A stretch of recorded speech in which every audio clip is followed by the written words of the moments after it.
Oh, one thing I forgot to mention on our video, and I'll mention this at first, is that some of the clutch levers, and maybe the brake levers too, I don't think mostly just clutch, they have this single piece clamp set up. It just has a slot in it, so when you loosen the screw, it opens up and you can slide it off.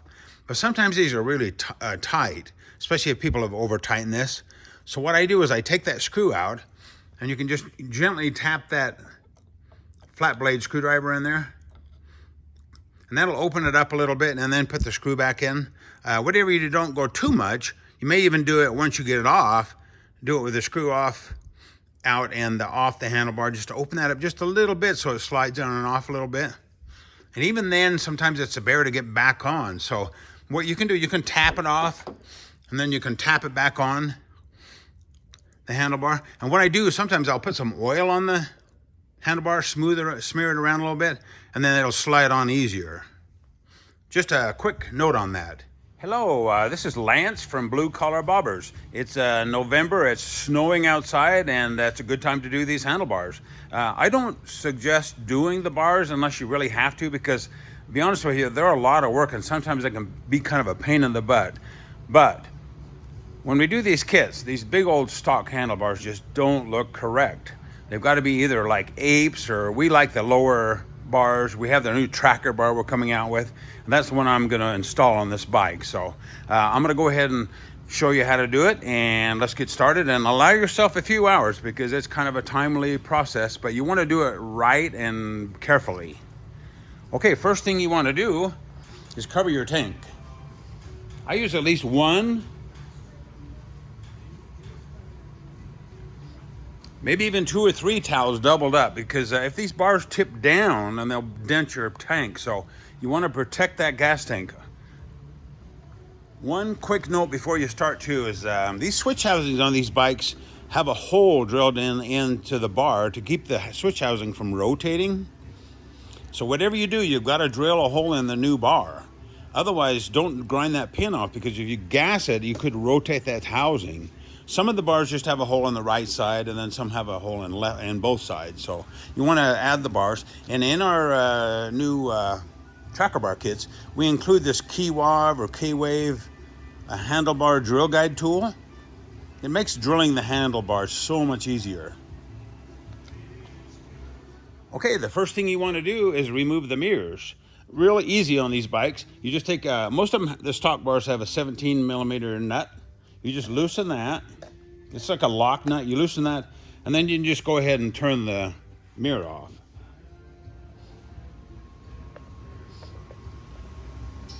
Now on the Yamahas, on the right side, it's a left-hand thread, so you'll have to go the other way on the lock nut, and then turn it the other way to get it to come off.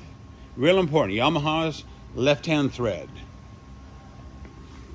Quick note, the Yamahas on the left side is a standard thread. So left side standard, right side right-hand or left-hand thread. Next step, you want to remove these wires that go to the brake lever. On this bike and most of the bikes, you just pull it straight out, but some of them have a little clip. So on this one, you just pull the connector straight out like that.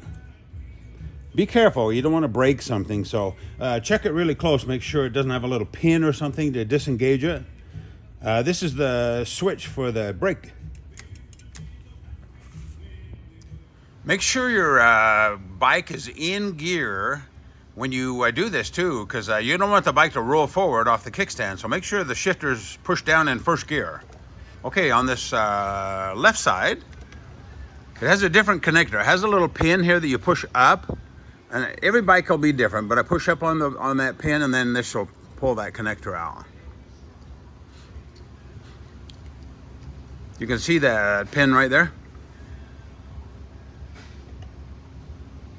The next step is to pop these little chrome covers off these Allen head screws. There's 4 here, and on this bike it has them on the brake and the clutch levers also.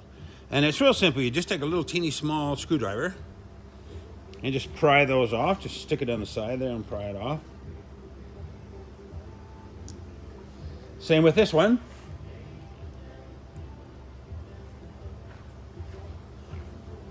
I actually dropped one of these small ones, but I'm not going to worry about it because sometimes on these especially, I don't put them back in. I don't leave this out in the weather a lot, so no worries.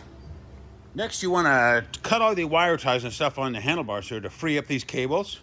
Do that on both sides. I'm going to start with this left-hand switch housing. Now, before I take it off, I'm going to check the signal light switch. Make sure it works freely. When you push the button, make sure it returns. If that's sticky and awful, what we'll do is we'll take it, when we take this apart, we're going to go ahead and clean that and oil it, and that'll free it up a lot. Now we're going to go ahead and split the housing into two sections so we can remove it. Now all these bikes have Phillips screws on the bottom, either in the bottom or this side or the front, whatever. Some of them split this way and some split front to back. Okay, now make sure you got a real good quality screwdriver and put constant pressure on those screws. As you turn it, make sure you don't do it fast and strip the screw out. Some of them are tight, so put constant pressure and turn it. Now if this one's too tight, then try the other one. Hopefully between one of the two, you can, once you get one loose, then they'll all come out real easily. So go ahead and remove those screws. Okay, now we can split this apart like this and take it off the bike. Now, if your switch is real sticky, what you do, I take a little brush and some solvent and I clean all this guts inside here. And then I take some oil and oil it. They all look different inside. This one, luckily, it's a little nicer quality and it feels really good. But you can actually see some of the mechanics on some of them. So clean it off, oil it up, and it'll really help with switch housing. Then we'll put the screws back in this so we don't lose them. Hell, I dropped one of these screws on the floor and I had a hard time finding it, so you'll do the same thing, trust me. Go ahead and put those screws in there just lightly, and then we'll let this hang down. Okay, we're going to take the clutch lever off. This one I like because it just says the clamp, so it comes off real easily. Just loosen both screws. Take that off, and we'll put the screws back in so we don't lose them.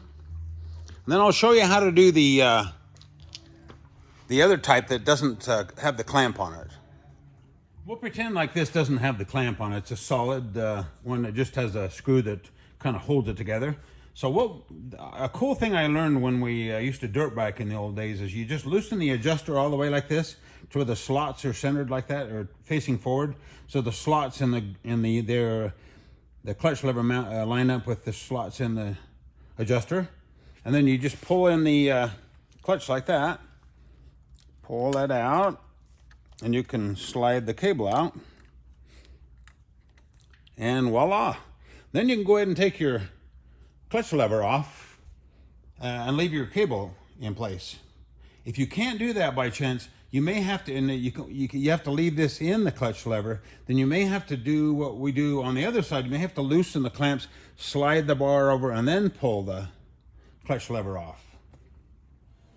The right side is the same as the left on this bike. You just take the caps off, take the brake lever off, put the caps back in so you don't lose them, and then just lay it down beside the bike there.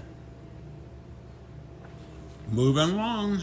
There's a few different ways to do the throttle side and different grips. Now on this C90, it has the big counterweight here. Those are good for long rides if you're doing a super long cruiser ride on a big stock bagger bike or something, but on aftermarket bikes you really don't need these. So there's a couple of options. Okay, on this bike what I did is I loosened the two screws on the bottom. There's one here and one on the back. There's one in the middle, but don't take that out. That just holds the guts of the throttle housing together. So screw here and one on the other side, and you'll feel it get loose. Now what I did is I loosened them up. I didn't take them out. I just loosened to where I can drop that down and slide it past that pin. You'll feel it slide past and the tube go with it. Now, you can either take this off or you can split this apart and take it off. Right now, what I'm gonna do, I'm gonna take this counterweight off. I couldn't get the screw loose, so what I did, I took a pair of like channel lock pliers and I twisted that counterweight. That loosened the screw. And then I can take the screw out. That way I can slide this off. Now to do that, I'm going to have to loosen the bar, slide the bar over that way, and then take it off because the cables are holding it. The other option is just to go ahead and take these out and split this open, and then you can leave this old grip on with the counterweight. That'd be fine because we're not going to use this grip anyway. So two options. Right now I'm going to leave that like that, and then on a lot of bikes you don't have that counterweight, so you'll have to slide this off or split it, either one. Probably easier just to slide it off. But I'm going to go ahead and loosen the handlebar up, and then I'll show you how to do that. Quick note on the grips too. Okay, on all the metric bikes except Honda, we recommend that you use our Avon grips. We have the custom contour, which this is, and then we have the super cushion. These are nice because the throttle tube and the throttle cam and everything's already installed in these. So you can take this off, just replace this whole thing. Now with Hondas, for some reason, there's not enough adjustment on the cables to really use these very well. So, and they also have a smooth throttle tube. So on the Hondas, what we do is we just have you cut this old grip off, and then you slide the new grip on, and then using WD-40. That way you utilize the stock throttle tube. So one other quick note, if you are doing a Honda, you want to leave this together. It's much easier if you just leave that together, and then we'll slide that off. That way you don't have to rethread the throttle cables into the cam. So leave that all together, slide it off on the Hondas. Okay, time to take this the throttle grip off and the handlebar off. So what I've done is I've slid the throttle housing out that way as far as I can. That's ready, it's ready to slide off. And then I've removed this cap. Leave this one tight. Take this cap off. What we're going to do, we're going to loosen this, slide the handlebar over, and then we can take that off. So I'll show you how to do that. Be sure and hold this bar so it doesn't fall down and hit your bike.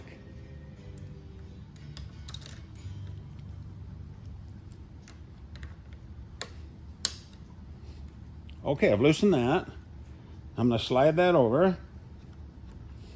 Now I can reach over and take this off.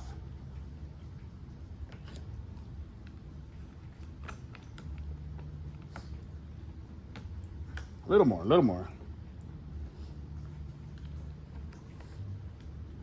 Just let that drop down, and then we can remove the handlebar.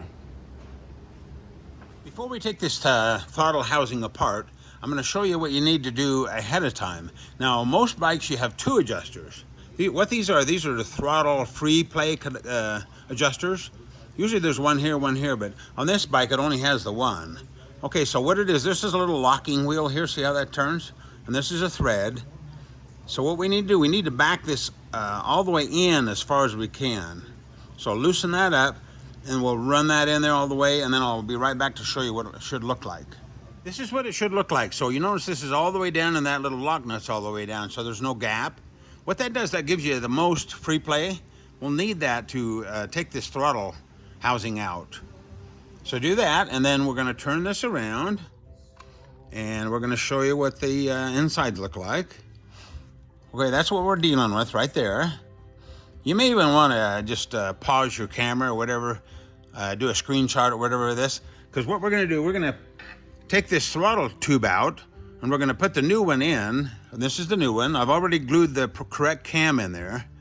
Now, on the cams for the Avon grips, they come with two throttle cams. They have this one, which is the Yamaha, Suzuki, Kawasaki, and then they have this one, which is Honda. You can see the difference. This is the narrow one. Okay, now we don't really recommend these grips so much for Honda, so we'll forget this one. We're going to glue the wide one on. That's really important. So glue the wide one on, and they give you the super glue in the kit. At least I hope they did. Super glue that on there, and make sure you don't have any goobers around there, so it'll hang up if you have goobers on either side. And then what we're going to do, we're going to go ahead and show you how to change this out so that this one goes in where that one is. Now this is why you have to have a lot of free play on there, because you need to be able to rock this out of the housing like that, and then we'll just disconnect the cables.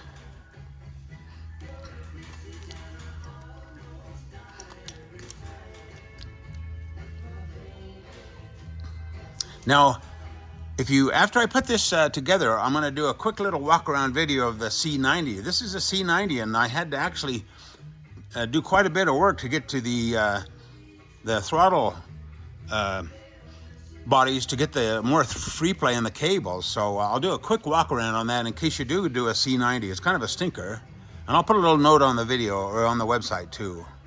Okay, what I've done is I've hooked those cables right back in just exactly like they were before. Now you have to do that while this housing is out of this slot. You can't do it while it's in the slot.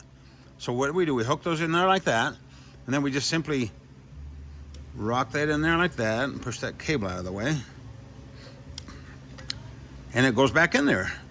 Now you'll notice it works. You can feel it. It's just gonna have a lot of free play. So we'll go ahead and put this back on. Put the screws in it. Make sure it works freely. And we'll continue. I'm gonna do a quick walk around of the C90, what you have to take apart. Skip this next video if you don't have a C90 or I think they're called 1500 intruders. Okay, this is just a quick little video to show you how the C90 or the 1500 intruders work. It's the craziest thing I've ever seen because this is not a gas can. These are actually, I call them fake gas tank covers. So we have a video to show you how to take these off in case you want to get them painted. So watch that and you can take these off and your gauge cluster. And then basically what you do is, this is a big air box. So there's a connector here. You can just pop that loose.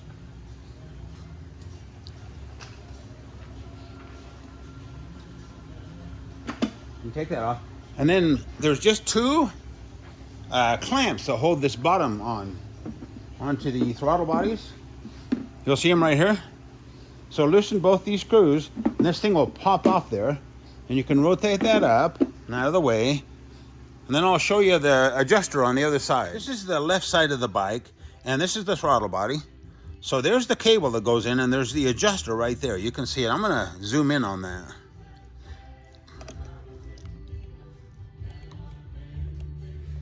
Okay, see how I've adjusted that so that's all the way in that way? And that's to give it the max amount of free play. That's to give it a lot of free play so you can get that throttle housing apart.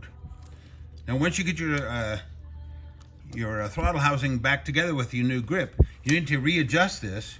You want some free play in the grip, but not too much. So go ahead and reverse this process. Make sure you readjust this after you get your throttle grip on. Don't forget to reconnect this to your airbox once you get it back together. Now we want to leave the maximum amount of free play on this until we get it on the handlebar, so don't do any adjusting on this yet. On the C90, you have to do a little bit of adjusting at the throttle body, but on all the other bikes, just leave this loose so we have a lot of free play. Now for an important step on putting these handlebars on. We need to drill the holes in the handlebars, because it's really important that those switch housings don't rotate, especially the throttle side. So what I did is I laid the stock bar out here. And this is our new bar. Okay, I got oil, tape measure, our drill fixture that comes with the drill. We include that because you want a nice high quality drill. Allen wrench to tighten this up, marker to mark the bar, and a drill. Now you want to take these plastic ends out of the new handlebar. These are just there to protect the bar when shipping, so whatever you do, take those out. You can just chuck those. And then we want to mark the handlebar the same as the stock bar. I kind of went just a teeny bit further on this side because this is shorter than the other side and I don't quite know. I can see the throttle being a little issue, but I went just a little bit more on this side. On the C90, I did 5.5 inches here and 5 1/4 on this side from the end in. And the handlebar on the stock bar has the hole in the top, in the bottom of the bar. So obviously we're going to drill the hole in the bottom of this bar. Now some of the bikes have the holes on the front of the bar. So carefully mark those, you know, lay it on a table, go halfway up and mark it. Because like I say, they don't always have holes on the bottom. Okay, and then I'm going to go ahead and, I marked these with a little marker. I'm going to go ahead and put my little drill jig on there. I'll be right back. When I tighten this up, I remove this screw and I look through that hole and center my little X in the center of that hole. And then I go ahead and put that center screw in, tighten it up, make sure it's nice and snug. And then when you drill these, kind of go up and down to get rid of the shavings. The shavings will build up inside the screw there. I use a little bit of oil on this drill too. I'm an old machinist, so it's kind of a good thing to do. Okay, I've finished this side. I'm going to release the drig and I'm going to do the other side. Well, I should have mentioned this earlier too. If you did the black bar that we sell, you can always put some masking tape here and then mark on the masking tape. That way it's a little easier to see, or use a pencil on the black. So anyway, I've got both sides drilled. I'm going to go ahead and tap that, get all those shavings out. Maybe even blow through it. Let's mount this bad boy. Okay, if you'll notice that I moved the bar over to this clamp, it looks a little weird, but if you slide the bar over and just use this clamp only temporarily, then you'll have enough distance here to slide your throttle housing on. So do that. You don't need to get real tight, just enough to hold it. And then before you slide this on, make sure your cables are where you want them. You don't want them twisted. So I kind of took a minute and kind of figured out the best way that they would run before I slid this on. And then with this loose, you have a big gap in here. Go ahead and slide it on. And what I find is if you hold it like this, push pressure up and push down with your thumb, it'll slide over the handlebar. And then you'll have to feel that hole. You'll feel it pop in there. And then when you do, go ahead and snug these up just a little bit. There again, leave them a little bit loose for now, and then double check, make sure it pops back. That's real nice. If it binds for some reason when these are a little bit loose, then that's not good. Now, I've temporarily mounted the handlebar. You don't need to snug these up too tight. Just snug them up a little bit. Oh, by the way, always leave a gap in front.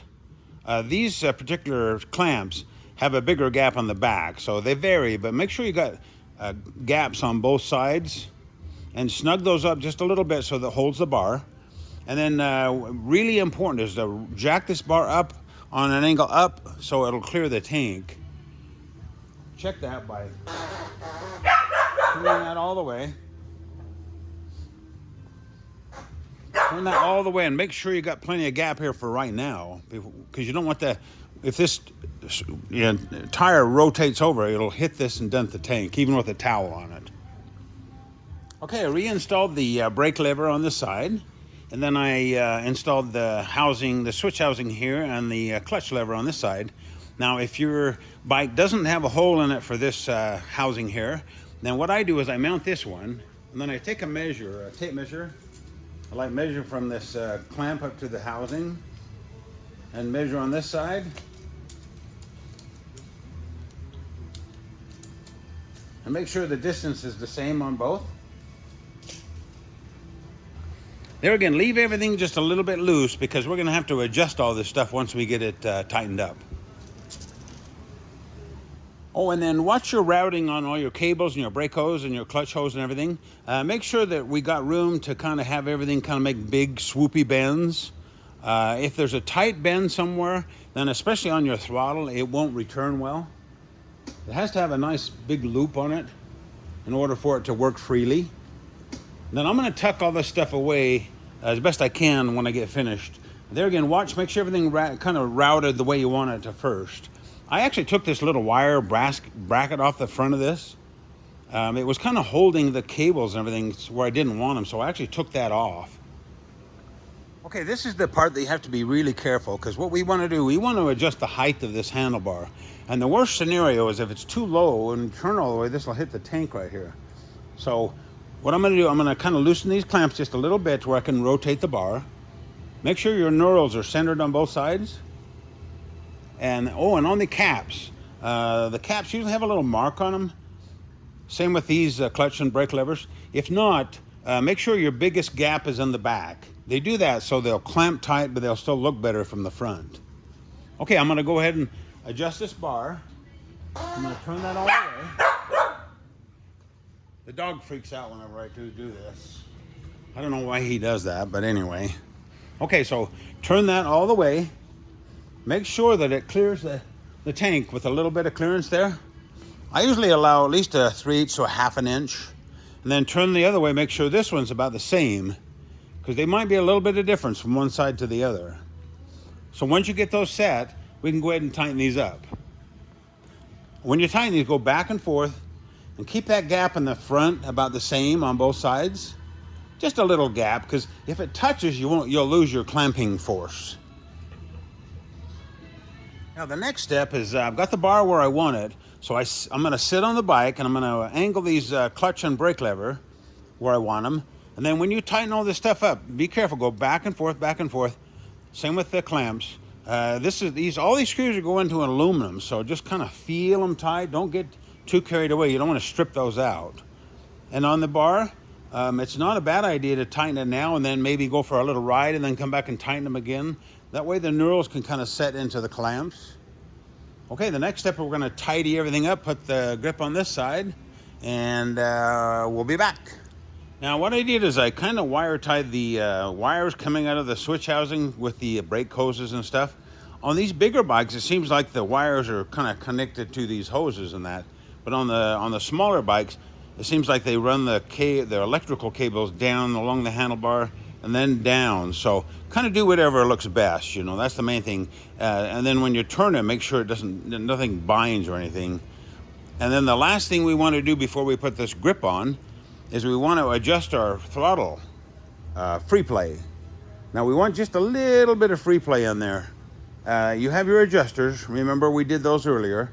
So what you do is you kind of run them back the other way, and then be sure and tighten those little wheels so they don't change later on. You just want a little bit of free play. And what I do, I turn the bike both ways, all the way, to make sure that if the cables bind or something, it'll change and it might speed up as you go one way or the other. So make sure the free play stays the same on both left and right extreme turns. And then the other thing is, it's really important to have this throttle snap back. If your cables are routed nice and smooth and everything's done right, they should snap right back. Okay, last thing we do is put this grip on. Now what I did is I kind of wire tied the wires coming out of the switch housing with the brake hoses and stuff. On these bigger bikes, it seems like the wires are kind of connected to these hoses and that. But on the smaller bikes, it seems like they run the electrical cables down along the handlebar and then down. So kind of do whatever looks best, that's the main thing. And then when you turn it, make sure nothing binds or anything. And then the last thing we want to do before we put this grip on is we want to adjust our throttle free play. Now we want just a little bit of free play in there. You have your adjusters. Remember, we did those earlier. So what you do is you kind of run them back the other way, and then be sure and tighten those little wheels so they don't change later on. You just want a little bit of free play. And what I do, I turn the bike both ways, all the way, to make sure that if the cables bind or something, it'll change and it might speed up as you go one way or the other. So make sure the free play stays the same on both left and right extreme turns. And then the other thing is, it's really important to have this throttle snap back. If your cables are routed nice and smooth and everything's done right, they should snap right back. Okay, last thing we do is put this grip on. Okay, the bike we're doing now has a hydraulic clutch, but if your bike has a mechanical clutch like this, and it has the adjuster, remember I showed you how to take that off earlier? You go ahead and hook that back in just like the opposite of what you did before, and then you have to readjust this free play in your throttle or in your clutch cable. It's really important to have a little bit of free play there, because if you don't and it's too tight, you could actually put a bind on the transmission. So you want just a little bit of free play. Too much and it might be hard to shift. That'd be hard too. So there again, a little bit of free play by adjusting this out. And then when you get finished, go ahead and tighten this wheel up. And that'll lock that in there so that it stays the same. Okay, the last thing we want to do is install this grip. What we do is you just tap it on there, and then tighten those the 3 set screws right around here. You don't need to get too carried away, because this thing, once you pound it on there, it's tight anyway. But go ahead and snug these 3 little set screws, and then there you have it. Don't forget, you've got to plug your little wires into the bottom of your switch housings. Double check all your screws. Maybe go for a ride and double check them again. Not too much torque on these. Make sure cables are run nice and smooth, and that throttle snaps back. You know, doing the bars is kind of a stinker, but it's worth it in the end if they come out nice. It's just really important that you take your time to do them correctly. And then one other thing, sometimes on bikes I've drilled the holes in the wrong place, just a little bit off. So the switch tab is going to be just a wrong angle where the clutch and brake levers won't be able to be put in the right position. It's worth it to re-drill the hole in the correct position, because you know, if you're riding the bike and these things are up too high or whatever, it's just not good. So there you have it.